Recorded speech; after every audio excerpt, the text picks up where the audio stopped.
나경원 국민의힘 의원이 윤석열 대통령에 대한 공수처의 수사가 편파적이라며 체포영장 발부는 꼼수라고 주장했습니다. 나 의원은 공수처가 우리법 연구회 출신 영장 담당 판사를 찾아 영장을 청구해 발부받았다며 공명정대하지 못하고 정직하지 못한 꼼수라고 했습니다.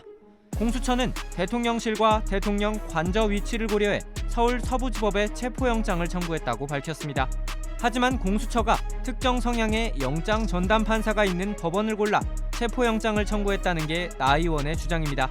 나 의원은 또 윤 대통령 체포영장에 형사소송법 제110조 등의 적용을 받지 않는다는 문구가 적힌 걸 두고 영장 전담 판사가 법조항 적용 배제란 해선 안 되는 내용을 기재했다고 비판했습니다. 앞서 윤석열 대통령의 탄핵소추안 가결 상황을 두고 나 의원은 다수의 폭정으로 의회 민주주의가 무너지는 걸 보면서도 그저 단말기에 반대밖에 누를 수 없는 현실이 참을 수 없었다며 탄식했습니다. 이어 대통령 탄핵 절차와 헌법재판관 임명, 한덕수 대행 탄핵 등 많은 절차들이 여론이라는 미명하에 반헌법적으로 진행돼 가고 있다고 주장했습니다. 끝으로 나 의원은 적법 절차의 원리를 위반한 이 모든 절차들은 대한민국 민주주의를 후퇴시키는 일이라며 역사에 모두 기록될 거라고 경고했습니다. 법을 잘 안다는 윤 대통령과 대리인단은 탄핵 심판과 내란죄 수사 모두 세세한 것까지 법적 근거를 들면서 일일이 문제 삼고 있습니다. 체포를 피하기 위해서 체포영장 청구 때도 또 발부 때도 적법하지 않다는 논리를 들고 나왔고 영장을 발부한 판사를 직무 배제해야 한다고도 주장했습니다. 이자연 기자입니다. 공수처가 어제 법원으로부터 발부받은 윤석열 대통령의 체포 및 수색영장엔 형사소송법 110조와 111조 적용은 예외로 한다는 취지의 문구가 포함됐습니다. 군사상 비밀 장소는 책임자의 승낙 없이는 압수수색할 수 없다는 경호처의 논리를 무력화할 수 있는 부분입니다. 이에 대해 윤 대통령 측 변호인인 윤갑근 변호사는 형소법 어디에도 판사에게 그런 권한을 부여하고 있지 않다고 반발했습니다. 그러면서 대법원이 신속히 진상조사를 해 영장 담당 판사를 직무에서 배제하고 징계해야 한다고 주장했습니다. 내란 수사권이 없다며 영장을 청구한 공수처를 공격하더니 이번엔 영장을 발부한 법원을 공격하고 나선 겁니다. 윤 대통령 측은 헌법재판소의 탄핵 관련 서류를 받지 않으면서 헌재의 절차 과정을 문제 삼기도 했습니다. 각 규정을 아무리 검토해봐도 지금의 송달이 적법하게 됐다고 해석할 여지가 전혀 없습니다. 최종적인 결정기구를 연이어 공격하고 있는 겁니다. 일단 법조계에선 영장이 발부된 이상 집행이 이루어져야 한다는 의견이 우세합니다. 영장이 위법하다고 생각되면 준항고 절차를 밟거나 본재판에서 따져야 합니다. 하지만 수사를 하고 있는 기관과 법적 판단을 내린 법원 그 자체를 공격하며 여론전을 펼치고 있습니다. JTBC 이자연입니다.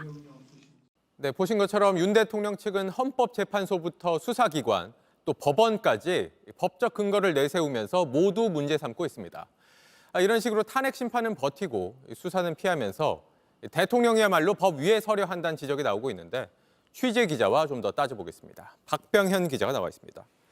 자, 박 기자, 윤 대통령 측이 체포영장을 발부한 판사에 대해서 직무에서 배제해라, 또 징계해라 이렇게 대법원에 요구를 했어요. 이렇게까지 대응하는 경우가 있습니까? 예, 그 윤 대통령 측 변호인은 처음엔 공수처의 수사권이 없다고 했다. 그 다음엔 법원의 관할권이 없다. 이제는 판사의 권한까지 문제 삼고 있습니다. 네. 우리나라 사법 체계에선 법원이 영장을 발부하면 일단 집행을 하는 게 원칙입니다. 당장 집행을 피할 방법이 없으니 각종 절차와 권한을 문제 삼으며 여론전을 하고 있는 겁니다. 네. 이게 문제가 있다고 생각이 하면 준항고를 하든 또 본안 재판에 가서 이를 두고 다투면 됩니다. 이 법원은 경험이 풍부한 부장 판사급으로 영장 전담 판사를 따로 두고 있습니다. 이 영장 발부가 헌법에 보장된 신체의 자유를 막는 만큼 영장만을 전담으로 하는 판사를 통해 권위 있는 결정을 내리기 위해 만든 제도라고 볼 수 있습니다. 네. 이런 사법 시스템을 무시하고 윤 대통령 측 헌법재판소에 가처분 신청을 내는 식으로 이렇게 무시하는 대응을 하고 있는 겁니다. 탄핵 심판 전엔 헌재의 자격을 문제 삼고 내란 수사에선 수사권을 지적하더니 이번엔 대법원까지 징계를 요구하며 거론하고 있는 겁니다. 네. 사실 뭐 윤 대통령 측 논리라면 지금 뭐 헌법재판소, 법원, 지금 수사기관까지 모두 문제라는 건데 반면에 공수처는 일단 적법 절차라는 걸 여러 차례 강조를 하고 있어요. 예, 윤 대통령 측에 빌미를 주지 않기 위해서입니다. 이 물리적 충돌에 대해서 여러 차례 강조한 것도 이 때문입니다. 체포영장 집행 과정에서 자칫 충돌이 벌어지면 영장 자체가 불법이라 주장하는 대통령 측에 집행을 막을 명분을 줄 수가 있습니다. 네. 그래서 충돌이 벌어져도 수사 인력이 조금이라도 그런 원인을 제공해서는 안 된다는 점을 강조했습니다. 공수처장은 엄정한 법 집행을 하되 예의를 지킬 것이라고 말한 이유입니다. 네. 뭐 가장 궁금한 건 결국엔 공수처가 언제 칼을 빼느냐, 언제 체포영장 집행하느냐 이거잖아요. 예, 어제 발부가 됐기 때문에 지금이라도 당장 집행을 할 수 있습니다. 체포영장의 기한은 6일 자정까지입니다. 주말을 제외하면 내일과 모레 그리고 6일 체포기한 만료 당일만 남습니다. 이 중 체포영장을 집행할 가능성이 높은데 주말은 집회가 변수입니다. 네. 보통 토요일 탄핵 찬반 집회가 크게 열립니다. 이날 집행을 하게 되면 이 집행 인력과 집회 인원이 부딪힐 가능성도 있습니다. 네, 그렇죠. 그래서 경찰 기동대를 투입해서 공수처 인원의 신변을 보호할 수도 있습니다.